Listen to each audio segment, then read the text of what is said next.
विदेशन आई देसी ससुराल। अरे मम्मी जी आइए, चेरी की वीडियो कॉल आ रही है। हाँ हाँ बहू तो उठा ना। हेलो भाभी एंड मम्मी जी, नमस्ते, कैसे हैं आप? अरे चेरी हम तो बिल्कुल ठीक है, तुम बताओ तुम कैसी हो?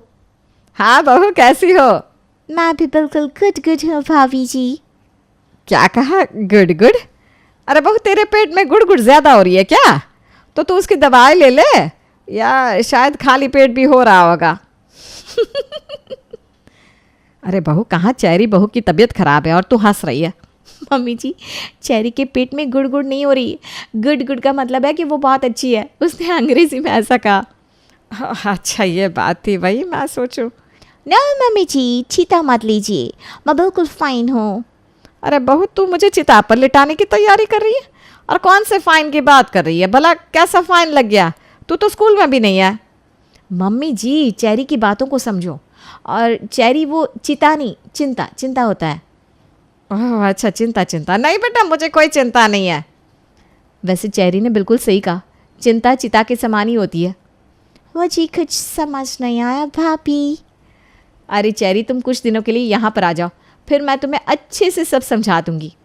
यस, मैंने आपको यही बताने के लिए कॉल किया है, हम दोनों वहाँ पर आ रहे हैं। अरे वाह, ये तो बहुत अच्छी बात है। कब आ रहे हो बेटा? Very soon. अरे बहू मैंने तुझसे एक सवाल क्या पूछ लिया, तू मुझे उल्टा बोलने लगी। अब क्या हुआ मम्मी जी? अरे अभी चेरी बहू ने बोला बहरी सुन। ये सुनकर सुमन बहुत ही ज़्यादा हंसने लगी और चेरी को सारी बात एक्सप्लेन करती है। चेरी भी ये सुनकर बहुत हंसती है। अरे क्या बात है बहू, अब तुम दोनों मेरा मजाक उड़ा रही हो। अरे मुझे नहीं समझ में आते ये अंग्रेजी के शब्द, मुझे तो इनका कुछ और ही मतलब समझ में आता है। मुझे क्या पता था बहू कह रही है कि हम जल्दी आ रहे हैं, मुझे लगा कि वो मुझसे कह रही है ए बैरी ध्यान से सुन। हाँ मम्मी जी, ऐसा नहीं है, हम आपसे इस तरह से बातें क्यों करेंगे भला। हाँ ये बात भी है। तभी सामने वीडियो कॉल पर शिवम भी आ जाता है। मम्मी तुम भी ना कमाल करती हो, चेरी की हिंदी थोड़ी कमज़ोर है, अब ये वहाँ रहेगी तो धीरे धीरे सब सीख जाएगी। हाँ लेकिन तुम तो कुछ दिन के लिए ही आते हो और फिर जल्दी से वापस भी चले जाते हो। नहीं मम्मी, इस बार हम परमानेंट इंडिया शिफ्ट हो रहे हैं, हमने यही बताने के लिए तुम्हारे पास वीडियो कॉल की थी। यस मम्मी जी, अब हम हमेशा आपके साथ रहेंगे। ये गुड न्यूज़। ओह सॉरी, ये अच्छी खबर है। क्या कहा? अब से तुम यहीं रहोगे? हाँ मम्मी, है ना ये खुशी की बात? हाँ बेटा, ये तो बहुत ही खुशी की बात है। वीडियो कॉल कट होने के बाद, यानी वो दोनों अगले हफ्ते ही यहाँ आ रहे हैं और अब हमारे साथ ही रहेंगे। Oh no. हाँ बहू, ये तो बहुत ही बड़ी समस्या हो गई। पहले ही सब मेरा मजाक उड़ाते थे कि विदेशी बहू है और न जाने क्या क्या बोलते थे। अब जब वो यहाँ रहेगी तो सब मुझे और भी ज़्यादा चिढ़ाएंगे। हाँ मम्मी जी, अब इन्हें अचानक से इंडिया आने की क्यों पड़ गई? पहले तो ये हमेशा कहते थे नहीं जी, हमें यहाँ पर सूट नहीं होता, हम वहीं पर रहेंगे, वहाँ पर हमारी जॉब है। अब पता नहीं ये अचानक इन्हें क्या हो गया। वही तो बहू, अब मुझे कुछ समझ में नहीं आ रहा कि क्या करेंगे। अरे वो तो मॉडर्न बहू है, भला उसकी और हमारी जमेगी कैसे? वो ठहरी विदेशी और हम देसी, उसके अंग्रेजी तौर तरीके हमारी समझ से तो बाहर है। मम्मी जी अब बिल्कुल सही कह रही हैं, हमें कुछ तो करना ही होगा। उसके बाद सुमन और विमला ये बात रमेश और कमल को बताती हैं। एक तरफ, आपको पता है आज शिवम और चेरी का वीडियो कॉल आया था। अरे इसमें नई क्या बात है? अरे उन्होंने कहा कि वो दोनों इंडिया शिफ्ट हो रहे हैं। क्या सच में? हाँ, है ना हैरानी की बात। लेकिन ये तो अच्छी बात है, अब हम सब मिलकर यहाँ रहेंगे। अरे वो यहाँ रहेगी तो कुछ काम तो करेगी नहीं, सिर्फ मुझ पर हुक्म चलाएगी। उसे तो कुछ काम करना आता भी नहीं होगा, उसके तो तौर तरीके भी इतने अलग होंगे। ऐसे में मैं इस घर की नौकरानी बनकर रह जाऊंगी। हाँ नहीं तो। अरे ऐसा कुछ नहीं है, वहाँ पर भी तो वो दोनों अकेले रहते हैं और वहाँ का सारा काम चेरी ही तो करती है। अरे मैंने सुना है कि वहाँ पर लड़कियाँ घर का काम कम ही करती हैं। देख लेना, सारा काम वहाँ पर शिवम से ही करवाती होगी वो। ऐसा कुछ नहीं है, तुम बिना वजह ही ज़्यादा सोच रही हो, चेरी ऐसी नहीं है। वो तो उसके आने पर ही पता चल जाएगा। वहीं दूसरी तरफ विमला, आपको पता है? अरे नहीं तो तुमने बताया ही नहीं। अरे आज ना चेरी बहू का फ़ोन आया था, तो उसने बताया कि शिवम और चेरी बहू इंडिया शिफ्ट हो रहा है। अरे ये तो बहुत अच्छी बात है, वो बेचारे वहाँ पर अकेले रह रहे थे, अब हमारे साथ रहेंगे तो उन्हें भी अच्छा लगेगा। अरे क्या खाक अच्छी बात है, वो ठहरी मॉडर्न बहू, कहीं यहाँ पर आकर अपनी मॉडर्नगिरी ना चलाए। मॉडर्न नहीं मॉडर्न। अरे जी छोड़ो ना ये अपनी अंग्रेजी, एक तो वो भी इतनी अंग्रेजी बोलती है, मुझे तो उसकी बात कुछ पल्ले ही नहीं पड़ती। और दूसरा वो तो कपड़े भी ऐसे पहनती है, यहाँ पर तो पहले ही सब मुझे इतना चिढ़ाते थे, तो भला उसके आने के बाद जब सब उसकी हरकतें देखेंगे तो मुझे और ज़्यादा चिढ़ाएंगे। अरे कोई बात नहीं, हमारी चेरी बहू बड़ी प्यारी है, तुम उसे अपने तौर तरीके सिखा देना, वो जल्द ही सीख जाएगी। अरे आजकल की बहुएं किसी की नहीं सुनती, और वो तो ठहरी विदेशन, वो तो बल्कि मुझे ही सिखा देगी। उसके तो कानून ही अलग होंगे, देखना तुम, वो ना अपने अलग ही कानून चलाएगी घर में। तो कोई बात नहीं, तुम उसके कानून सीख लेना। अरे ना बाबा ना। अरे तुम उनके आने से पहले इतना क्यों सोच रही हो, जब वो आएंगे तब के तब देखेंगे। हाँ वो तो दिखेंगे ही, अलग अलग नज़ारे। विदेशी बहू आने की खबर से जिठानी और सास दोनों ही बहुत ज़्यादा चिढ़ जाती हैं। एक तरफ जिठानी को चिढ़ हो रही थी कि अब देवरानी आएगी और घर पर अपनी हुकूमत चलाएगी, वहीं दूसरी तरफ विमला को भी इसी बात से परेशानी थी कि कहीं विदेशन बहू आकर अपने अलग कानून ना चलाएं। फिर मुझे मम्मी जी को अपनी साइड कर लेना होगा। मम्मी जी हमें कुछ करना चाहिए।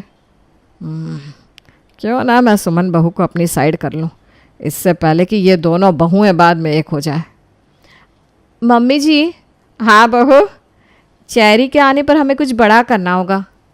लेकिन करना क्या होगा बहू, एरोप्लेन सर्वर ही बंद करवा दे क्या?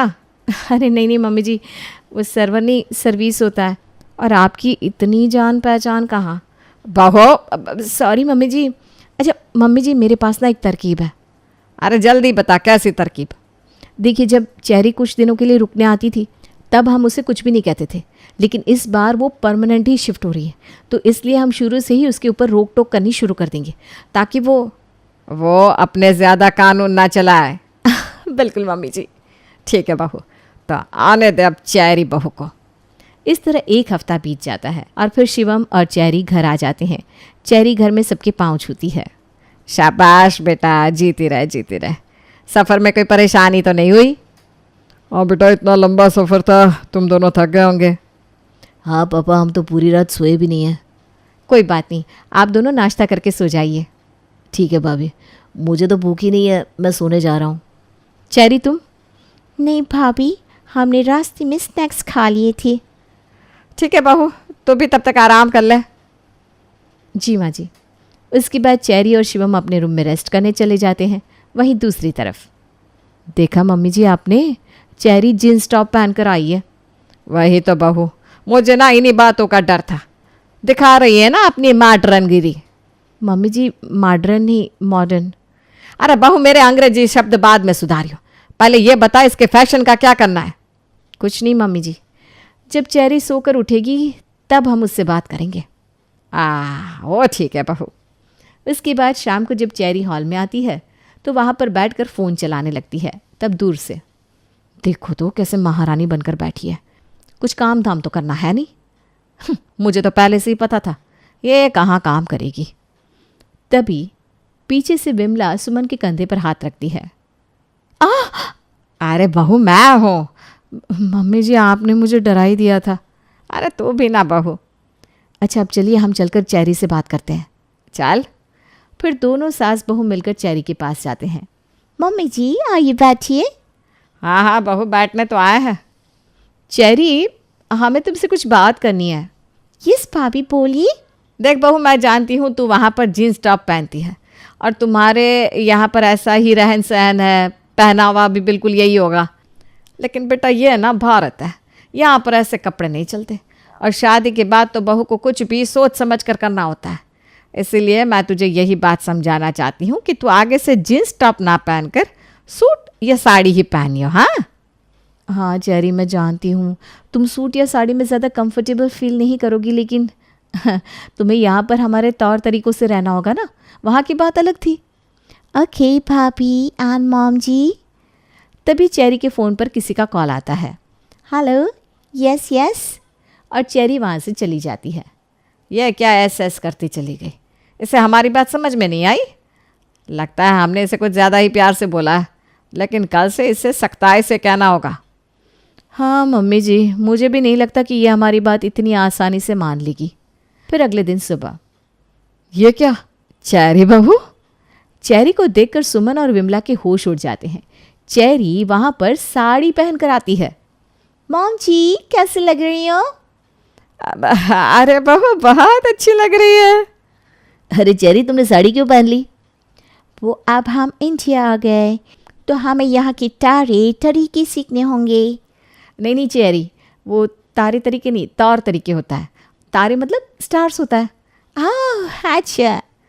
हमारी चेरी बहू तो आते ही हमारे रंग में ढल गई। अरे बिल्कुल भारतीय बहू लग रही है।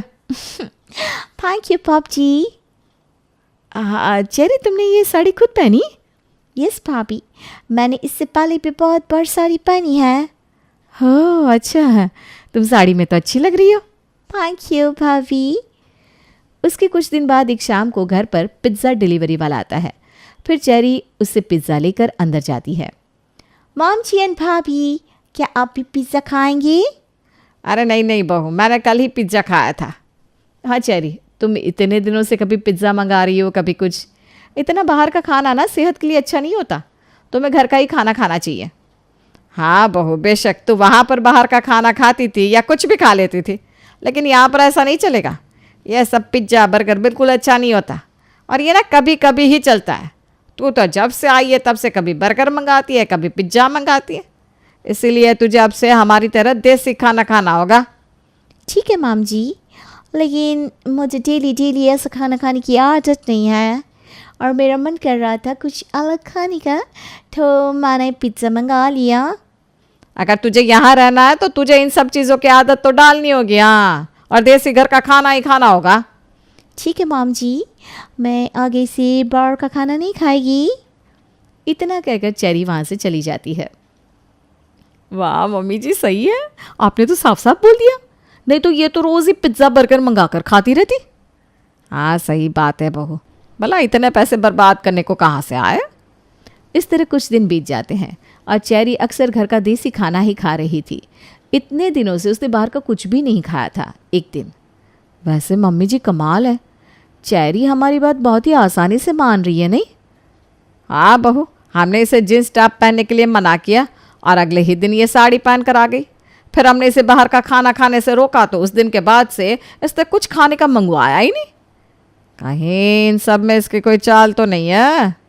पता नहीं मम्मी जी, मुझे भी ना कुछ समझ में नहीं आ रहा, ये इतनी आसानी से हमारी सारी बातें कैसे मान रही है। अरे कोई बात नहीं बहू, इसकी चालें हमारे आगे नहीं चलेगी। हाँ। फिर अगले दिन, चेरी बहू, तुझे आए हुए अब महीने से ऊपर हो गया, तूने अब तक खाना नहीं बनाया, तो आज खाना तू बनाएगी। ठीक है माम जी, बताइए खाने में क्या बनाना है? एक काम कर, तू राजमा चावल और कुछ रोटियां बना ले। ठीक है माम जी। उसके बाद चेरी किचन में सारा खाना बना देती है और ढककर अपने रूम में चली जाती है। पीछे से विमला और सुमन किचन में जाते हैं। अरे ज़रा चेक तो कर बहू, इसने खाना कैसा बनाया है। नहीं नहीं मम्मी जी, मुझे इतना बड़ा रिस्क नहीं लेना। अरे बहू, मैं तो बूढ़ी हूँ, तू तो अभी जवान है। अरे चख लेना, कुछ नहीं होगा तुझे। उसके बाद सुमन डरते डरते खाना चखती है, लेकिन खाना खाती ही, ओह मम्मी जी, अरे क्या हुआ, खाना इतना ज़्यादा खराब है क्या? नहीं नहीं मम्मी जी, खाना तो बहुत ही स्वादिष्ट और लजीज है। मैंने इससे टेस्टी राजमा चावल कभी नहीं खाए। हैं? ला ज़रा मैं अभी चखूँ। उसके बाद विमला भी खाना चखती है। अरे बहू, वाकई खाना तो बहुत लाजवाब है। इसने इतना टेस्टी खाना कहाँ से बनाना सीखा? मम्मी जी, ये तो हमारे सारे टेस्ट पास कर रही है। अरे कोई बात नहीं, हम इसे सबक सिखाते हैं। इसके खाने में हम ज़्यादा नमक मिला देते हैं। हाँ मम्मी जी, मज़ा आएगा। उसके बाद विमला और सुमन खाने में बहुत ज़्यादा नमक डाल देती हैं। फिर थोड़ी देर बाद जब सभी ब्रेकफास्ट करने आते हैं और चेरी सबको खाना परोसती है। आज चेरी बहू ने खाना बनाया है, ज़रा चख कर बताओ कैसा बना है। अच्छा, शाबाश चेरी बहू, खाना तो अच्छा ही बना होगा। हाँ बिल्कुल। उसके बाद सभी खाना खाते हैं। छी छी छी, बहू तूने खाने में इतना ज़्यादा नमक डाल रखा है। खाने में नमक है या नमक में खाना? सच में बहुत ही ज़्यादा नमक है। लेकिन मॉम जी मैंने खाना टेस्ट किया था, तब खाना बिल्कुल सही था। अरे तो क्या नमक खुद ब खुद आकर डल गया? अरे कोई बात नहीं विमला जी, अभी बहू को आदत नहीं है, धीरे धीरे सीख जाएगी। हाँ कोई बात नहीं चेरी, वैसे खाना ना बहुत टेस्टी है, बस नमक थोड़ा ज़्यादा है, धीरे धीरे तुम्हें आदत पड़ जाएगी। तो इतने साल हो गए, ऐसे कम से कम सिंपल खाना तो बनाना आना ही चाहिए था। विदेशी बहू है ना, देसी तौर तरीके कहाँ से सीखेगी? मॉम जी बस बहुत हुआ, अब हम यहाँ नहीं रुकेंगे, हम अगले हफ्ते ही वापस जा रहे हैं। अरे बेटा क्या बात है, क्या हुआ? वो तो पापा आप मम्मी और भाभी से ही पूछिए। अरे बेटा क्या हुआ? मुझे सब पता है आप और भाभी पीछे से क्या कर रही हैं। आप दोनों ने ही किचन में जाकर चेरी के बनाए खाने में नमक मिलाया था ना? नहीं तो नहीं बेटा, ऐसा कुछ नहीं। बस मम्मी, मैंने खुद अपनी आंखों से देखा था।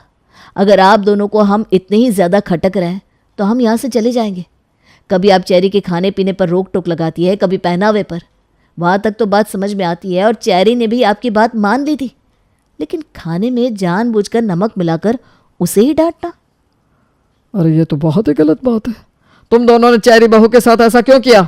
हाँ सुमन, तुम्हें ऐसा नहीं करना चाहिए था। अगर आप लोगों को हमारा यहाँ आना पसंद नहीं था तो हमसे पहले ही कह देते, हम कभी आते ही नहीं। नहीं बेटा ऐसा मत बोल, हमें तो बस ये लगा कि ये विदेशी बहू है, हमारे तौर तरीके कहाँ सीख पाएगी। हमें लगा ये आते ही अपने कानून चलाएगी, इसलिए शुरू से ही हमें बहू पर रोक टोक लगानी चाहिए। बस ये सब सोचकर हमने ऐसा किया, लेकिन हमें तुम दोनों के आने से सच में कोई परेशानी नहीं है। हमें माफ़ कर दे बेटा, हमने बहुत गलत किया। हाँ देवर जी, हम आप दोनों का बुरा नहीं चाहते, हम ना बस थोड़ा डर गए थे कि चेरी कोई काम नहीं करेगी और मुझ पर हुक्म चलाएगी, इसीलिए हमने ऐसा किया। आप दोनों की कोई भी बात या बहाना आपके इस गलत काम को छुपा नहीं सकती। तुम दोनों ने शिवम और चेरी बहू की भावनाओं को ठेस पहुंचाई है। बहू हमें माफ़ कर दे, हमसे बहुत बड़ी गलती हो गई, हमने तुझे ठेस पहुंचाई। हाँ चेरी, मुझे भी माफ़ कर दो, मैं आगे से ऐसा नहीं करूँगी। कोई बात नहीं मॉम जी एंड भाभी, आप मुझसे माफ़ी मत मांगिए प्लीज़। वैसे भी हम अगले हफ्ते यहाँ से जा रहे हैं। चेरी का ही मन था आप सभी के साथ रहने का। चेरी ने तो सभी तौर तरीके सीख लिए, लेकिन आप लोगों ने फिर भी इसे नहीं अपनाया। नहीं बेटा मान जा, ऐसा मत कर, हम आगे से ऐसा कुछ भी नहीं करेंगे। देवर जी मान जाइए। देखिए मॉम जी एंड भाभी को अपनी गलती का एहसास है, अब से हम सब मिलकर अच्छे से रहेंगे। हाँ हाँ बिल्कुल। ठीक है। बहू, हमने सुबह का तेरा बनाया खाना खराब कर दिया, पर रात को तू ही हमें खाना बनाकर खिलाई हो। ओके मॉम जी। और इस बार हम उसे खराब नहीं करेंगे। हाँ। इस तरह विदेशन बहू भी देसी ससुराल में पूरी तरह घुल मिलकर देसी बहू बन जाती है।